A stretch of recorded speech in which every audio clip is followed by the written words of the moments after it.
So, what's up guys? At dito nga tayo sa 5J Sprints. At yan, magpapalagay tayo ngayon ng decals sa ating Aerox version 2. At ito guys ay na-order ko dito sa Shopee. At makikita nyo guys, yan, ito yung aking bagong change color na, syempre na motor. Yan, matte black to white. Yan, pina-change color natin. Nasa previous vlog ko din yan, kung paano ang process. At ito guys, kinakabit na yung in-order natin sa Shopee na decals. Yan, at dapat guys, palagay natin siya dito talaga sa maglalagay ng mga decals para safe yung ating motor. At syempre para iwas gas-gas. Yan.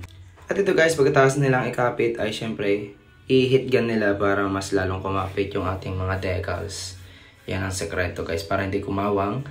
At ito nga guys, yung mga decals na kinabit. At ito guys, nakauwi na tayo. Makikita nyo naman yung decals nyo. At yan guys ay Malaysian decals. Yan, makikita nyo naman. At dahil naka-Malaysian mags ako, angas ng datingan. Yung link guys yan nasa description.